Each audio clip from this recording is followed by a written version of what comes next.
Hello everyone, in this video we will take a look at the PlayStation 5 console and see if it is worth buying in 2023. Hit the like button and let's start.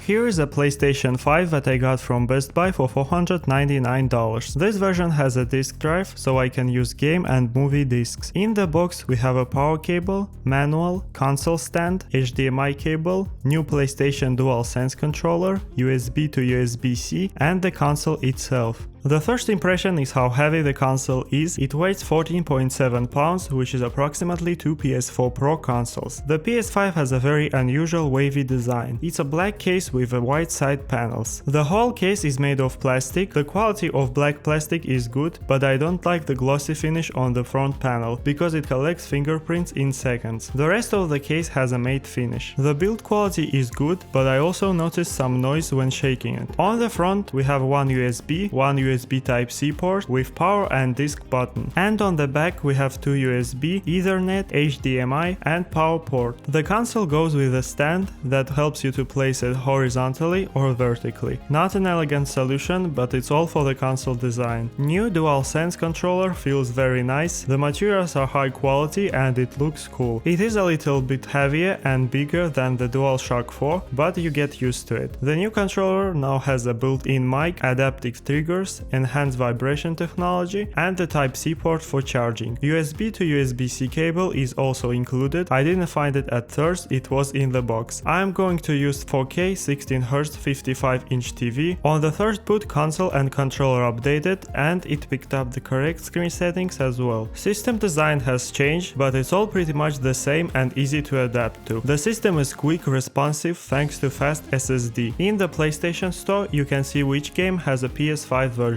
and the library will expand a lot in upcoming years. The console has a 650GB of storage available. I downloaded a couple of free-to-play games and it already took 1/4 of the storage. To expand storage you can get either M.2 SSD and install it in an expansion slot. To improve temperature it's better to use one with a heatsink, or you can also buy an external HDD. If you go with HDD you can install only PS4 games on it, but you can use it as a cache storage for your PS5 games. Wherever you need, you can copy games to SSD from it, and it will take less time than downloading it again. You can also take a look at the PlayStation subscriptions, which are great. There are free plans. Essential offers you monthly games, multiplayer, and so on. Extra also gives you access to the game's catalog, and Premium also gives you access to the classic catalog, game trials, and cloud streaming. You can see pricing on your screen. A yearly subscription has the best prices. The game catalog is big with a lot of popular titles and PlayStation hits. I like the premium subscription because it's the only one that offers you cloud streaming. That way you can stream the game, and if you like it you can download it later to get the best quality. Performance wise it's a good console. I have a 60Hz TV and I see 60 FPS in most games. You can also use it as a multimedia platform. Lots of streaming services are available here. So is it worth buying a PlayStation 5 in 2023? If you have a fancy 4K or 8K TV with a 120Hz refresh rate, that way you'll get all the advantages, then yes. But if you have 1080p you will lose a lot of advantages, and it's better to look for other console. Overall, PS5 is a great console that has a potential and will be improving in upcoming years. Let me know your thoughts in the comments and subscribe if you like tech content like this.